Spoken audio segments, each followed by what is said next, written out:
स्वागत है आप सबका मेरे YouTube channel sir Anil Jangid में।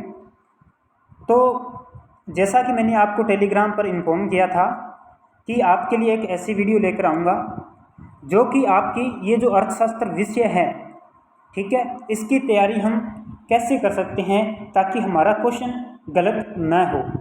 क्योंकि अर्थशास्त्र जो है एक ऐसा सब्जेक्ट है, अगर हम जिसे याद करने की कोशिश करेंगे तो याद नहीं होगा, ना ही ये रट्टे से संबंधित ये कोई सब्जेक्ट ऐसा है कि हम रट्टा मार लेंगे तो भी आ जाएगा। ये पूरा का पूरा समझ पर आधारित है, ठीक है। कुछ एक चीज़ें हैं जो आपको याद करने वाली ज़रूर है, लेकिन ये लगभग 99% आपके समझने पर आधारित है। अगर एक बार आपको कोई भी कॉन्सेप्ट अगर क्लियर हो गया तो उससे संबंधित आपका कोई भी क्वेश्चन गलत नहीं होगा। तो इसी टॉपिक पर कि आपका क्वेश्चन गलत न हो और हम कोई भी टॉपिक अगर हम तैयार करें, कोई भी टॉपिक अगर हम डेली लेकर बैठें और कोई भी टॉपिक हम तैयार करें तो किस हिसाब से तैयार करें कि जो हमारा क्वेश्चन है वो गलत ना हो, ठीक है। तो इसी पर हम आज चर्चा करने वाले हैं। तो एक एक बात को ध्यान से देखिएगा। मैंने ये एक टॉपिक लिया है मांग, ऐसे ही मैं एक दो टॉपिक आपको और एग्जाम्पल लेके बताऊंगा, ठीक है। सबसे पहले जैसे मान लो आपने टॉपिक लिया है मांग, सबसे पहले आप वो टॉपिक कर लीजिए जो बिल्कुल ईजी है, ठीक है, ताकि आपके जो नंबर हैं वो पक्के हो जाएं। इजी टॉपिक से आपके नंबर पक्के हो जाएं, क्योंकि जो मुश्किल है वो तो लगभग सभी के लिए समान होगा।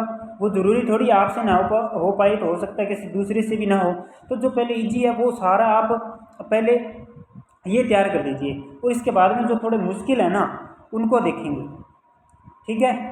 तो इनसे ये होगा कि अगर आपके ये टॉपिक अगर आपके तैयार होंगे ना, जो इजी टॉपिक है ये अगर आपके पहले तैयार हो जाती हैं तो जब आप इनके क्वेश्चन करने बैठोगे तो इनके क्वेश्चन आप आसानी से कर पाओगे। तो आप में क्या आएगा, कॉन्फिडेंस पैदा होगा, और वही कॉन्फिडेंस जो है आपको जो मुश्किल टॉपिक हैं उनको समझने में आपके बहुत ज़्यादा मदद करने वाला है। तो चलिए शुरू करते हैं अपने। तो सबसे पहले यहाँ पे मैंने पहला टॉपिक अपने मांग चुना है।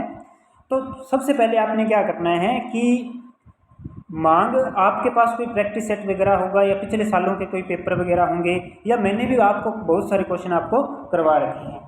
आपने क्या करना है, कोई भी टॉपिक लो, आप उनके क्वेश्चन देख लो पहले कि कैसे किस हिसाब से प्रश्न बन के आ रहे हैं, ठीक है। तो आपने जो प्रश्न आपने देख लिए भी किस हिसाब से प्रश्न बनते हैं, कैसे कैसे किस किस टाइप के प्रश्न बनते हैं।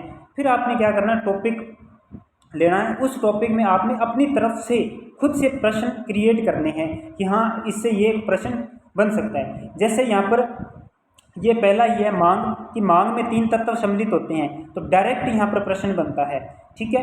हो सकता है प्रश्न में आपसे पूछ ले कि मांग के तत्वों में निम्नलिखित में से कौन शामिल नहीं है, उसमें से आपको ये ऑप्शन मिल जाएगी। तो ये आपने ध्यान में रखना, इच्छा या आवश्यकता हो गया, मुद्रा या पैसा हो गया, खरीदने के लिए पैसा खर्च करने की इच्छा हो गई, ठीक है।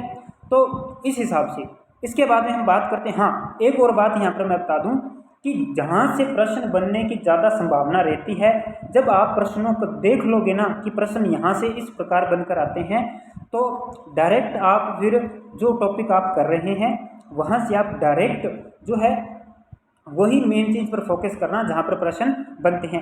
ऐसे फालतू चीज़ों में आप ऐसे इसको याद करने बैठ जाओ, ऐसा कुछ करोगे तो आपका टाइम बहुत ज़्यादा वेस्ट हो जाएगा, ठीक है। मेरे हिसाब से जिस हिसाब से तैयारी करनी चाहिए, ठीक है, और मैं खुद भी यही तरीका यूज़ करता हूँ, तो ये बेस्ट तरीका है। देखिए अब यहाँ पर देख लीजिए, ये मांग का अर्थ है। मांग से तात्पर्य उस वस्तु की मात्रा से जो उपभोक्ता विभिन्न कीमतों पर खरीदने के तत्पर रहता है, ठीक है। नॉर्मल सी बात है, शायद ही ये प्रश्न, पहली बात तो ऐसा प्रश्न पूछा ही नहीं जाएगा। लेकिन यहाँ पर देखिए, मांग की अवधारणा के साथ किन्हें किन्हें शामिल किया जाता है, तो स्थान को, समय को, कीमत को, ये प्रश्न बनता है। ऐसे प्रश्न आप निकाल लीजिए, ठीक है। इसके बाद में आगे हम बात करते हैं।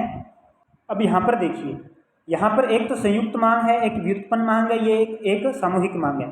तो यहाँ से प्रश्न बनते हैं, और ये व्युत्पन्न मांग है, इससे प्रश्न बहुत बार बना है, ठीक है। तो जहाँ से जो प्रश्न बनता है उस पर ज़्यादा ध्यान दीजिए, ठीक है, क्योंकि ज़्यादातर ये प्रश्न यहाँ से बनते रहते हैं। तो यहाँ पर ये आप ये जो इसका अर्थ है, ठीक है, इसको आप समझने की कोशिश कीजिए कि इसका अर्थ क्या है। इसी प्रकार मैं वक्रों के माध्यम से आपको बताता हूँ कि प्रश्न कैसे अपने बनाने हैं। अब देखिए, ये सामान्य वस्तु है और ये इसका वक्र है, ठीक है। तो आपने क्या ध्यान देना है, अगर इसका केवल आप वक्र पर ध्यान दे दोगे, सिर्फ ओनली इसके वक्र पर ध्यान दोगे, तो आपके अपने आप ही इसकी जो परिभाषा है, इसका जो भी अर्थ बनता है वो अपने आप दिमाग में आ जाएगा, क्योंकि कौन सा ढाल लिए हुए है, ये धनात्मक ढाल लिए हुए है। तो ठीक है, यहाँ से प्रश्न बनता है कि मांग और आय के बीच कैसा संबंध है, इसमें सामान्य वस्तु में धनात्मक संबंध है। तो इस प्रकार से समझने से, आप इसे समझ समझ के करोगे, प्रश्न बना बना कर करोगे खुद से, तो ये कॉन्सेप्ट आपके हाथों हाथ क्लियर होते जाएंगे। जैसे आगे और देखिए, जैसे अब देखिए मांग के नियम के अपवाद आ गए जैसे, ठीक है। तो यहाँ से बहुत बार प्रश्न बनते हैं कि या तो पूछता है कि मांग का नियम का अपवाद है, या वो पूछता है अपवाद नहीं है। तो इन्हें आप अच्छे से तैयार कर लीजिए, ठीक है। इन दोनों को अच्छे से इसको आप अच्छे से तैयार कर लीजिए। आगे देखिए, अब यहाँ से देखिए, जैसे ये अगर मांग के लॉज की बात आ जाए, तो सबसे पहले आपके दिमाग में एक चीज़ कन्फर्म हो जानी चाहिए, आप खुद को सिक्योर कर लो कि ये जो पूर्णतया लोचदार मांग है, पूर्णतया लोचदार मांग कहते किसे हैं, ठीक है। और इसे इसके दूसरे नाम और क्या है, जैसे पूर्णतया लोचदार मांग अनंत लोच भी होती है, इसे अनंत लोच भी कहा जाता है, ठीक है। अब यहाँ पर आपने मेन बात, अगर आप यहाँ पे देखिए, मैं आपको समझाने की कोशिश कर रहा हूँ, थोड़ा ध्यान से देखिएगा कि ये आप वक्र देखो, वक्र को देखोगे तो देखने से पता चलेगा कीमत स्थिर है, कीमत क्या है, स्थिर है। लेकिन जो मात्रा है वो घट बढ़ रही है, या तो घटती है या बढ़ती है, ठीक है। यहाँ से जो प्रश्न निकलते हैं, ठीक है, तो यहाँ से प्रश्न क्या बन सकता है, यहाँ से वो ये जो मांग वक्र है इसके अंदर, ठीक है, उसका ढाल पूछ सकता है कि पूर्णतया लोचदार मांग में, ठीक है, ये इसका जो मांग वक्र है वो कैसा होता है। तो ऐसे प्रश्नों को खुद से बनाइए, अपनी तरफ से बनाइए। या वो पूछ सकता है कि जैसे ये लिख रखा है वैसे कि पूर्ण प्रतिस्पर्धा में जो मांग वक्र है कैसा होता है, ठीक है। तो ऐसे पहले आप एक टॉपिक लीजिए, उसके जो पहले जितने प्रश्न आए हुए हैं उन प्रश्नों को देखिए कि प्रश्न किस हिसाब से बन रहे हैं, ठीक है। फिर उसी आधार पर आप अपना जो है मैटर तैयार कीजिए, आपके लिए ये बहुत सरल हो जाएगा। थोड़ी सी मेहनत तो लगेगी, ठीक है, लेकिन वो जो मेहनत लगेगी वो मेहनत रंग लेकर आएगी, ठीक है। इसी प्रकार में आगे देखिए, और बाकी एक और बात बता दूं, ये जो नोट्स बनाए गए हैं बहुत शानदार नोट्स बनाए गए हैं। इसमें अगर आप इसे ढंग से पढ़ते हो, जब ढंग से समझते हो, तो ये लगता है कि जो प्रश्न है आउट होगा ही नहीं, ठीक है। क्योंकि कम से कम 4-5 किताबों का निचोड़ निकाल कर ये आपको नोट्स दिए जा रहे हैं, ठीक है। अगर किसी ने परचेज करने हैं, किसी ने लेने हैं, तो टेलीग्राम पर मुझे मैसेज कर सकता है, उसका जो लिंक है वो डिस्क्रिप्शन में दिया गया है। अब आगे देखिए, अपने एक और कोई राष्ट्रीय आय का टॉपिक लेते हैं। जैसे चलो एक बार ये और बता देता हूँ, राष्ट्रीय आय के बाद में बात करेंगे। जैसे ये एक वक्र दिखाई दे रहा है, तो आपने करना क्या है कि जो जो प्रश्न बनने की संभावना है वहाँ प्रश्न आपने क्रिएट करना है खुद से, ठीक है। तो इसमें देखो, सबसे पहले ये MR वक्र है, ये MR वक्र है और ये AR वक्र है। इसमें कितनी कंडीशन दिखाई दे रही है आपको? 3 ही तो कंडीशन दिखाई दे रही है। एक तो ये लोच इकाई से अधिक है, एक लोच जो है वो इकाई के बराबर है, और एक यहाँ पर क्या है, इकाई से कम है। तो बस ये 3 ही कंडीशन बन रही है इसमें, और तीनों कंडीशंस पर क्या देखना है, आपने MR देखना है। जैसे ये इकाई के बराबर होता है, AR जब इकाई के बराबर होता है तो MR की कितनी वैल्यू है, तो यहाँ पर MR 0 होगा, 0 होगा, ठीक है। तो इस प्रकार जो है आप प्रश्नों को खुद से क्रिएट कीजिए, ठीक है। चलिए 1-2 टॉपिक और देखते हैं। अब जैसे यहाँ पर देखिए, तो आपने पीछे जो क्वेश्चंस वगैरह हैं वो आपके देखे हुए, उससे आपको थोड़ा बहुत आइडिया होगा। तो यहाँ पर देखिए, ये एक कुल उत्पादन वक्र है, ठीक है।